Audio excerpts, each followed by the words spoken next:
하나님께서 이 땅을 살아가는 우리에게 약속하신 그것도 반복해서 약속하신 중요한 약속이 하나 있는데요. 그게 뭐냐면은 내가 너와 함께 한다입니다. 내가 너희들과 세상 끝까지, 끝날까지 함께 하신다는 약속입니다. 사실 어마어마한 약속이죠. 때로는 살다 보면 뭔가 광야에 버려진 것처럼 느껴질 때가 있잖아요. 멀리서 보면 완벽하게 보이는 사람도 그 가정, 그 개인을 향하여 가까이 가보면은 목회 경험으로 문제 없는 사람 없고 아픔이 없는 사람 없다는 것을 제가 보았습니다. 정말 저분은 세상 기준으로 볼 때 완벽하다. 부족한 것이 없다라고 생각했는데 가까이 가서 이야기를 해보면 저런 아픔이 있구나를 느낄 때가 참 많이 있습니다. 우리는 살다 보면은 이 땅은 광야입니다. 광야. 살다 보면 광야에 홀로 던져진 것 같은 느낌을 받을 때 참 많이 있는데요. 그럼에도 불구하고 우리 이 약속을 항상 되새겨야 됩니다.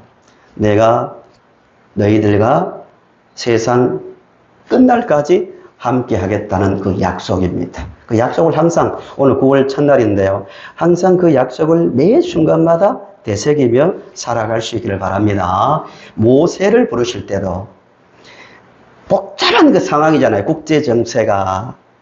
모세도 어찌할 수 없을 정도로 어려운 상황에 있을 때 모세에게 그 사명을 주시면서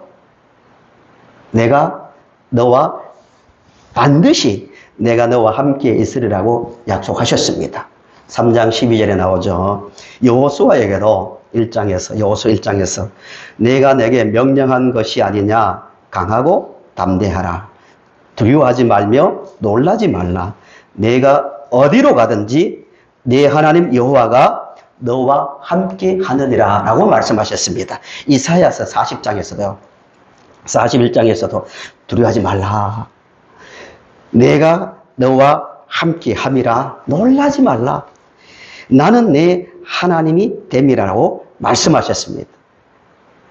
우리 예수님께서도 제자들에게 내가 너희에게 분부한 모든 것을 가르쳐 지키게 하라. 볼지어다 내가 세상 끝날까지 너희와 항상 함께 있으리라고 약속하셨습니다. 그 약속을 꽉 잡고 우리 이 땅을 살아갈 수 있기를 바랍니다. 우리 성삼위 하나님은요, 절대 우리를 떠나지 않는다고 수없이 반복해서 말씀하셨습니다. 이 약속보다, 이 땅을 살아가는데 이 약속보다 더 힘이 되고 위로가 되고 용기를 주는 약속은 없습니다.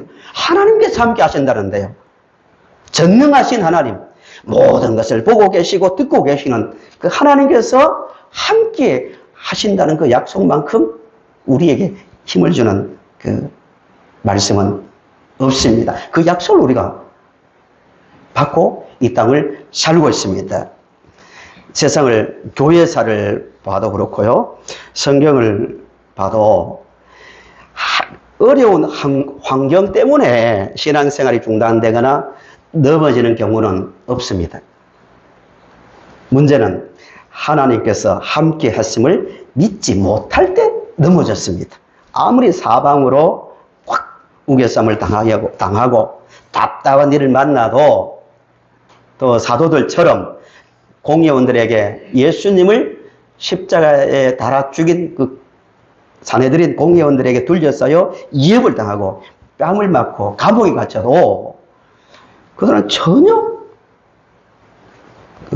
거기에 두려워하거나 환경에 넘어지지 않았습니다. 뭐라고 말합니까? 아니, 하나님 앞에서 어떻게 사람 말을 들을 수 있냐고. 우리는 하나님의 말씀을 듣겠다고. 사도들은 함께 하시는 하나님을 믿고 있었기 때문에 눈에 보이는 자기들을 둘러싸고 있는, 위협하고 있는 그들은 문제가 되지 않았다는 거예요. 오늘도 마찬가지예요. 물론 제가 목사님 이럴 수 있어요. 고난을 심하게 당하면 목사님 뭐 강단에 서 있으니까 그런 말은 하는 게 당연하고 목사니까 하는 거죠. 이렇게 들릴 때가 있잖아요. 목사님이 내가 되어 보세요. 나의 일을 경험해 보세요. 하고 다가오지 않을 수도 있지만 그러나 이건 사실입니다. 하나님께서 우리와 지금도 함께하고 계십니다. 이것을 세상 끝날까지 우리는 잡고 살아야 됩니다. 그런데 이 부분이 이제 문제가 됩니다. 뭐 두려워하지 말라, 뭐 놀라지 말라, 세상 끝까지 함께 하겠다, 절대 내가 너를 떠나지 않겠다고 말씀을 하시지만 오늘 설교 말씀 제목대로 이 현실 속에서는 이게 참 때로는요 그 말씀이 별로 다가오지 않고 심지어 뭐 찬송을 부르고 기도를 해도 뭐 기대가 별로 안 되고 또 찬송을 불러도 별로 힘이 나지 않을 때가 있다는 거예요. 현실 속에서 그 많은 문제를 경험할 때 우리 항상 점검해야 돼요. 제가 어디서 짧은 시간 배웠지만 외국에 그 상담하고 심리를 치료하는 분들은 항상 이런 말을 잘한대요. 지금 기분이 어떠세요? 오늘 당신 기분 어떻습니까? 늘 그 질문을 많이 한대요. 마찬가지로 성도들은요, 어떤 질문을 많이 해야 되냐면 스스로에게 나는 정말 하나님께서 나와 함께하고 계심을 믿고 살고 있는가? 늘 질문해야 됩니다. 시간마다 나는 정말 이 땅에서 하나님을 믿는 자로서 하나님께서 나와 함께 하신 믿고 그 믿음으로 살고 있는가를 그때마다 점검할 필요가 있습니다. 현실에서요, 우리가 하나님의 함께 하심을 믿고 살려면 어떻게 해야 되는가? 이거 중요한 문제잖아요. 정말 이론이 아니라 실제로 누가 말해서가 아니라 맞아, 하나님께서 나와 함께하고 계셔. 나는 믿어. 그걸 정말 느낌으로, 머리로 믿고 살려면 어떻게 되는가? 딱 한 가지입니다. 그게 뭐냐면 하나님께서 행하신 일, 즉 말씀을 보고 믿는 방법밖에 없습니다. 우리는 제한되어 있잖아요. 공간적으로, 시간적으로. 미래를 다 미리 가서 살 수도 없고 우리 힘으로 원하는 거 다 할 수 없잖아요. 이 속에서 하나님께서 행하신 일, 우리는 말씀이죠. 말씀을 쫙 창세기부터 계시록을 보면서 그렇구나. 우리 하나님은 이런 분이구나. 하나님께서는 말씀하시고 단 하나도 어기지 않고 그대로 이루시는 분이구나. 그러보건대 오늘 나에게도 약속하신 그 약속은 반드시 이루신다. 그 말씀을 보고 이해할 수밖에 없습니다. 본문을 보시면 본문을 이야기해서요. 배경을 짧게 그 말씀을 드리면 지금 하나님의 백성들은 지금 애굽에 와 있습니다. 이집트에서 살고 있습니다. 그런데 요셉이 죽은 후에 새로운 왕이 등장해서 하나님의 백성들은 정말 엄청난 고통을 당하고 있습니다. 8절부터 14절을 보시기 바랍니다. 역사적 배경을 알기 위해서 보겠습니다. 8절을 보시면 요셉을 알지 못하는 새 왕이 일어났다. 이 말은 역사를 말하면요. 힉소스 정권입니다. 힉소스 뜻은 이주해 왔다 이 뜻이에요. 지금의 이라크, 시리아, 또 이스라엘 다 셈족이거든요. 같은 민족입니다. 우리가 하도 이슬람하고 많이 유대인들이 부딪혀서 다른 민족 같지만 다 같은 셈족입니다. 근데 이 사람들이 이주해서 이집트에 왔는데 이주민들이 정권을 잡았습니다. 요셉이 반려갈 때. 그런데 요셉이 죽고 난 다음에 이 정권이 무너지고 원주민들이 다시 이집트의 원주민들이 정권을 차지했습니다. 이게 새 왕이 일어났다는 뜻이고요. 계속해서 새 왕이 일어나서 한 정책이 9절부터입니다. 그가 그 백성에게 이르되 이 백성 이스라엘 자손이 이주해온 민족이죠. 우리보다 많고 강하도다. 자, 우리가 그들에게 대하여 지혜롭게 하자. 두렵건대 그들이 더 많게 되면 전쟁이 일어날 때 우리 대적과 합하여 우리와 싸우고 이 땅에서 나갈까 하노라 하고 감독들은 그들 위에 세우고 그들에게 무거운 짐을 지어 괴롭게 하여 그들에게 바로를 위하여 국보성 비돔과 람셋을 건축하게 한지라. 12절 그러나 확대를 받을수록 더욱 번성하여 퍼져나가니 애굽 사람이 이스라엘 자손으로 말미암아 근심하여 이스라엘 자손에게 일을 엄하게 시켜 어려운 노동으로 그들의 생활을 괴롭게 하니 곧 흙 이기기와 벽돌 굽기와 농사의 여러 가지 일이라. 그 시키는 일이 모두 엄하였더라고 말합니다. 새로운 왕이 새로운 정권이 들어서니까 당연한 거죠. 상식이죠. 그 당시에는 사람 숫자가 힘이었으니까요. 보니까 자기들이 정권을 잡았지만 점점 히브리인들이 숫자가 늘어나니까 다른 이주민도 있었지만 민족도 있었지만 통제하자 인구 억제 정책을 쓰는데 극단적인 정책을 씁니다. 심한 노동을 시키고 그래도 안 되니까 남자아이가 태어나면 다 죽여라. 극단적인 정책이죠. 얼마나 고통스럽겠어요. 모세가 태어났을 때도 석 달 동안 부모가 숨기다가 어쩔 수 없으니까 석 달 된 아이를 나일강 갈대숲 사이에 바구니를 만들어 거기에 떼는 그 부모의 마음을 생각해 보세요. 고통스러운 거죠. 모세만 그랬습니까? 그 시대에 태어난 히브리 자식들은, 남자아이들은 다 그런 일을 경험했습니다. 이런 또 모세 개인도 마찬가지입니다. 본문 뒤에 이야기지만 모세가 살인죄에 휘말려가지고 미디안 강야로 도망을 가서 40년을 지내잖아요. 매일 반복되잖아요. 말이 40년이지 양을 치고 또 먹고 자고 매일 반복해 40년을. 이런 현실 속에서 하나님께서 함께 하셔. 틀림없어. 하나님께서 우리와 함께 하셔. 난 믿어. 쉽지 않습니다.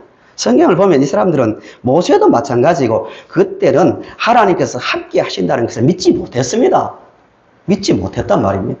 과거에 얼마나 이들이 요셉을 통해서나 또 조상들을 통해서 하나님께서 하신 일을 얼마나 많이 듣지 않았겠어요. 그런데도 하나님께서 함께 하심을 전혀 믿지도 못하고 느끼지도 못했다는 겁니다. 그런데 중요한 것은 이 부분입니다. 우리입니다. 우리는 그 시대에 그 사람들이 경험한 일들을 보면서 하나님께서 함께하고 계심을 알고 있습니까? 모르고 있습니까? 잘 압니다. 너무 잘 압니다. 창세기부터 쭉 출애굽기를 읽어보시면요. 너무너무 은혜가 됩니다. 야, 하나님은 그냥 약속만 지키는 정도가 아니라 1분 1초의 오차도 없이 정확하게 이루고 있구나. 그 현장을 보면서 우리는 감탄을 합니다. 예를 한번 들어볼까요? 하나님께서 창세기 12장 15장의 내용입니다. 아브라함을 부릅니다. 불러서 아브라함에게 약속을 하죠. 너희 후손을 통하여 너를 통하여 후손이 많아진다. 그 다음에 새로운 땅을 약속합니다. 간단합니다. 그 내용 간단합니다. 너희 후손을 통하여 모든 민족이 구원받을 예수 그리스도가 이 땅에 태어난다. 하나는 그 일을 위해서 특정한 장소인 가나안 땅을 준비한다. 물론 그때는 그 장소를 말하지 않았지만요. 그 이야기입니다. 예수님을 이 땅에 보낸다는 약속입니다. 그런데 숫자 말아진다는 이야기가 아니고 숫자로는 아랍 사람들이 더 많겠죠. 지금은. 그런데 문제는 75세에 그런 약속을 받았는데 수십 년이 지나도 민족은커녕 아들 하나 낳지 못하는 상황이에요. 괴롭습니다. 조카는 납치도 당하고요. 아브라함 늙어가고요. 도대체 하나님께서 말씀하신 그 말씀이 정말 이루어지고 있는가? 그 삶의 현장에서 아브라함은 고민을 하는 거예요. 뭔가 이거? 그래서 안 되겠다. 창세기 16장 이야기입니다. 현실적으로 살자 해서 종을 통해서 하나님께서 약속하신 그 씨앗이 아니라 자식을 얻습니다. 현실 속에서 그렇습니다. 근데 그때 하나님께서 중요한 약속을 하십니다. 아브라함아, 다시 잘 봐라. 하늘의 별을 봐라. 너 별처럼 내 약속을 저렇게 너의 후손이 많아지도록 내 약속 지킨다. 또 하나는 좀 구체적입니다. 너희들이 그 애굽 땅, 그때는 애굽이라고 말하지 않았지만 이방 땅, 애굽 땅에 가서 400년을 살다가 계기되어 살다가 많은 재물을 가지고 거기서 나오게 된다고 구체적으로 약속하셨습니다. 너무 구체적입니다. 우리는 알고 있는 거예요. 그 약속이 지금 하나하나 이루어지는데요. 그 이루기 위해서 요셉이 형들에 의해서 고정에 빠지잖아요. 거기 물이 많은 곳이 아니니까 고정이를 팔려면 수십 미터 내려가야 됩니다. 줄을 해서 만들어서 퍼올려야 되는데 우물이 말라버리니까 뭐 버려진 고정이죠. 거기에 던져집니다. 우리는 알고 있잖아요. 거기에 던져지는 것은 비극이 아니고 말씀을 통해서 다 보고 있으니까 하나님께서 요셉을 통해서 그 민족을 이루고 결국은 거기서 나오게 하려고 한다. 알고 있습니다. 그 많은 그 장소 중에서 미디안 사람들이 그 시간에 딱 지나가다가 요셉을 발견하고 요셉을 건져내가지고 애굽에 파는데 그 많은 애굽 중에서도 애굽 왕 바로와 가까워질 수 있도록 바로의 측근집에 팔려갑니다. 우리는 알고 있잖아요. 그렇게 하려고 하나님께서 놀랍도다. 어떻게 그렇게 정확하게 일하시는가. 감옥에 갇혔습니다.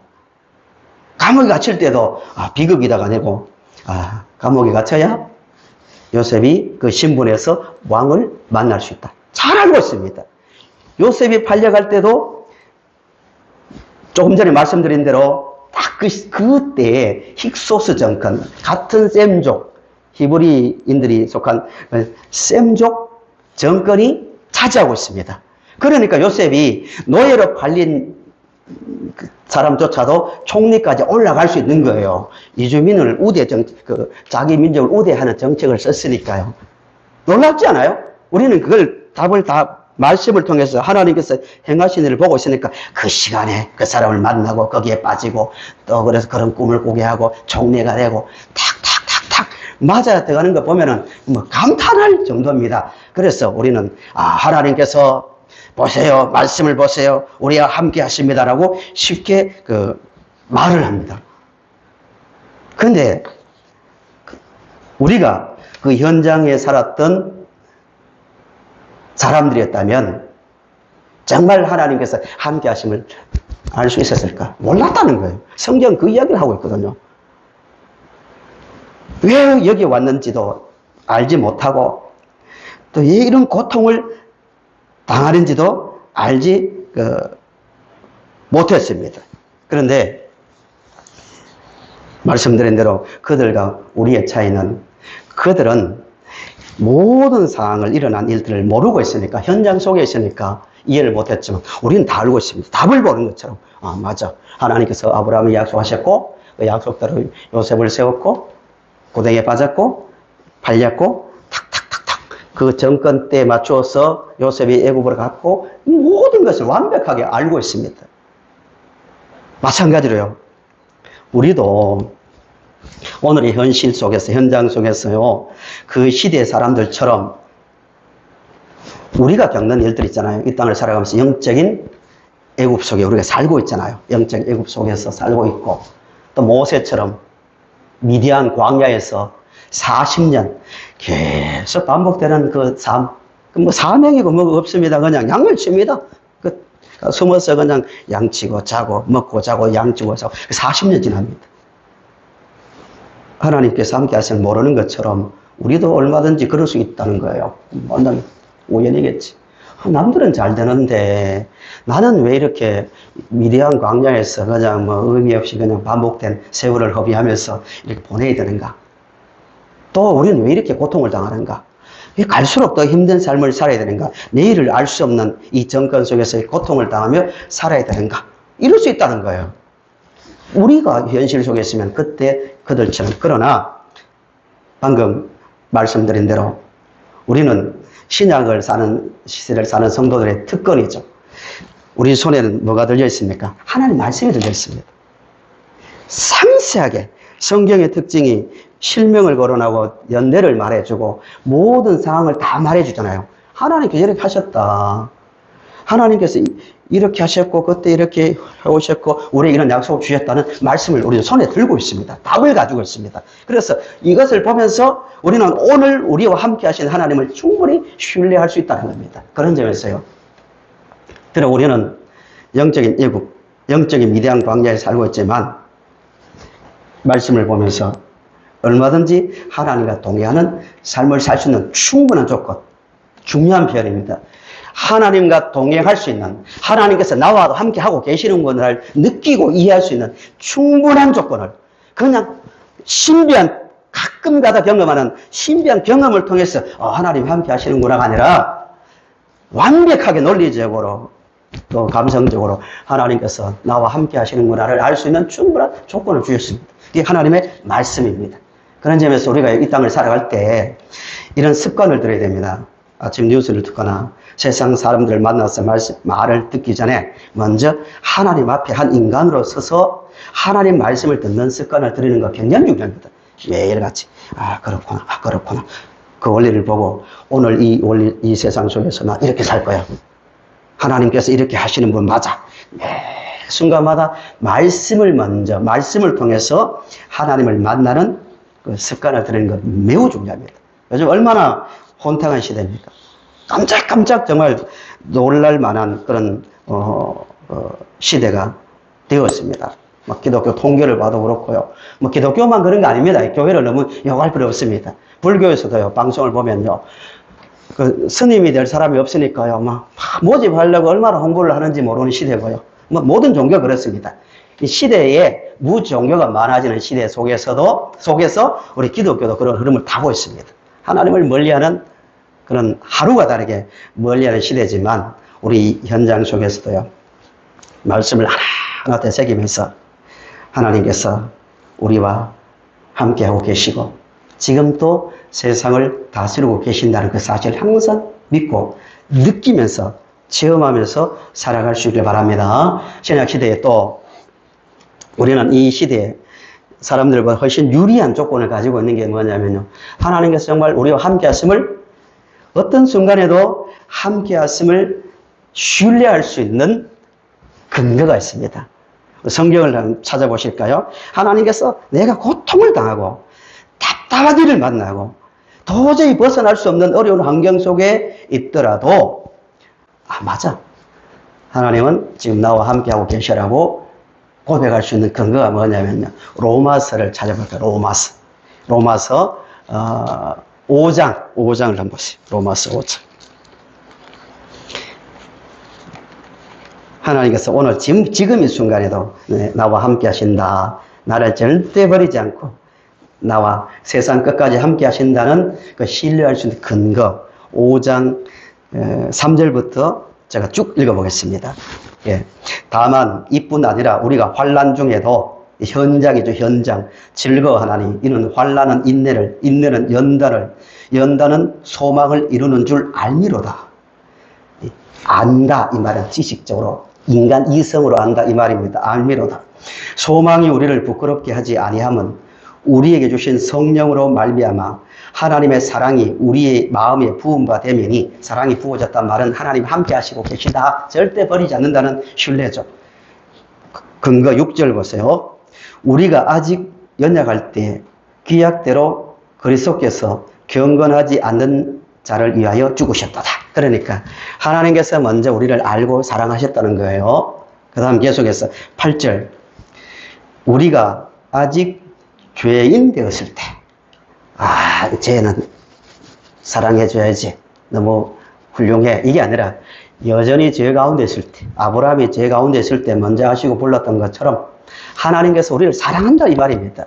우리의 행동과 관계없이 사랑하기 때문에 그때 불렀고, 그 다음에 10절 같은 말씀이죠. 계속 곧 우리가 원수 되었을 때, 죄인으로 있을 때 그의 아들의 죽으심으로 말미암아 하나님과 화목하게 되었다라고 분명히 말씀하고 있습니다.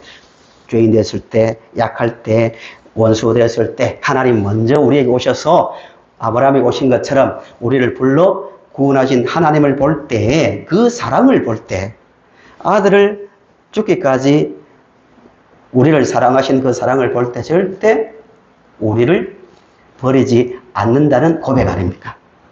우리는 이 땅을 살면서요, 아무리 생각해도 왜 내가 이런 일을 경험해야 되는가? 왜 이런 환경 속에서 살아야 되는가를 다 이해는 못합니다. 절대 못합니다. 사람이니까. 시간 속에 살고 있으니까. 그러나 한 가지는 분명히 알 수 있는 게 뭐냐면은, 일어나는 일에 대한 그 이해는 못하지만, 한 가지는 하나님은 그럼에도 불구하고 우리를 사랑하고 있다는 그 사실은 우리는 사실에 대해서는 확신을 가질 수 있습니다. 이게 로마서 5장 이야기입니다. 그 믿음 가운데서 나온 고백이 8장입니다. 유명한 고백이죠. 8장 28절 말씀입니다. 같이 읽어보실까요? 8장 24절 시작. 하나님을 사랑하는 자, 곧 그의 뜻대로 부르심을 입은 자들에게는 모든 것이 합력하여 선을 이룬다. 모든 것이 합력하여 선을 이룬다 말은 내가 스스로 긍정적으로, 그래, 긍정적으로 생각하는 일방적인 바람이 아니고 근거죠, 근거. 말씀을 쭉 보건데, 특별히 로마서 5장을 보건데, 하나님은 우리를 불렀고, 우리를 의롭다 하셨고, 나중에 영화롭게 하실 그 하나님을 보건데, 절대 우리를 그냥 버려두지 않는다는 고백입니다. 그래서 모든 것, 고난이 될 수 있고, 뭐 또 여러 가지 이해 못할 일이 될 수 있습니다. 그 모든 것이 합력하여 뭐가 된다는 거예요? 선이 된다는 그 고백입니다. 우리를 죽기까지 사랑하시는 하나님의 그 사랑을 생각하며 지금도 절대 우리를 놓지 않고 인도하신다는 그 믿음 위에 설 수 있기를 바랍니다. 말씀의 결론입니다. 모세는 그 시대를 살면서 얼마나 고난을 당했습니까? 태어날 때 나일강의 그 갈대숲에 버려졌고, 내일을 알 수 없는 어려운 가운데서 40년을 광야 생활을 했고요. 이후에 또 하나님 부름을 받아서 광야 생활할 때 얼마나 힘들었습니까? 그런데 모세가 인생을 다 살고 나서 백성들 다 모아놓고 고백한 내용이 있습니다. 내가 살아보니까, 우리는 성경을 보고 말하지만 내가 살아보니까 쭉 평생을 살아오면서 하나님께서 하신 일을 보니까 내 한 가지 말할 수 있다. 이 고백이 신명기 1장 30절에서 31절입니다. 우리도요, 나 자신에게, 우리 가족에게, 이웃에게 이 고백을 할 수 있어야 됩니다. 내가 살아보니까 그렇더라. 그때는 몰랐다. 난 매일같이 인생을 한탄하며 살았다. 40년 반복되는 생활 너무너무 힘들었다. 그러나 살아보고 나서 내가 말한다. 하나님은 이런 분이다. 이런 말씀이죠. 30절, 31절요. 우리도 같이 읽어보실까요? 시작. 이보다 먼저 가시는 너희의 하나님 여호와께서 애굽에서 너희를 위하여 이제도 너희를 위하여 싸우실 것이며 광야에서도 너희가 당하였거니와 사람이 자기의 아들을 안는 것 너희 하나님 여호와께서 너희를 안으사 이곳까지 이르게 하셨느니라. 내가 살아보니까 그렇더라. 내가 살아보니까 하나님께서 그냥 그때는 왜 물이 없는 곳으로 인도합니까? 왜 양식 없는 곳에 인도해서 나를 이렇게 돌에 맞아 죽을 위기에 빠지게 합니까? 너무합니다. 왜 홍해 앞에 세웁니까? 그때는 이해 못했습니다. 다 살아서 지나오고 나서 돌아보니까 아는같이 여기까지 인도하신 분이다. 그러니까 당신들도 신명기 이야기가 그거잖아요. 너희들도 이렇게 하나님을 믿고 살라는 겁니다. 우리도 이런 고백을 할 수 있을 것 같아요. 모세처럼 왜 이러지? 너무 힘들다. 이런 수많은 그 경험 가운데서 이해 못한 일들을 인생에서 경험하지만 나중 천국 문 앞에 섰을 때 복음성가에 있는 것처럼 모세처럼 내 인생 여정 끝내어 강 건너 언덕 이럴 때 하늘문 향해 말하리. 예수 인도하셨네. 매일 발걸음마다 예수 인도하셨네. 2절이 중요합니다. 2절이 이 가시밭길 허덕이며 갈 때에 시험과 환난 많으나 예수 인도하셨네 라고 어느 성도가 고백한 것처럼 우리도 이 말씀을 보건대 틀림없습니다. 인생을 살고 돌아보면서 가시밭길, 비록 가시밭길이고 허덕이며 살아왔지만 시험 혼란 당했지만 이 모든 것 예수님께서 인도하셨다고 함께 하셨다고 고백할 날이 반드시 올 겁니다. 이 말씀을 깊이 생각하면서 9월 첫날부터 하루하루 그래 맞다. 내 인생은 하나님께서 인도하신다. 절대 영적 미디안 광야에 있는 이 순간에도 하나님께서 나와 함께 하신다. 증거는 예수 그리스도를 죽기까지 나를 사랑하자. 죽음에 내어놓기까지 사랑하신 하나님을 보건대 절대 나를 버려두지 않는다는 그 믿음 가운데서 하나님과 동행하는 하나님을 믿고 담대하게 살아가는 성도님들의 삶이 되시기를 바랍니다.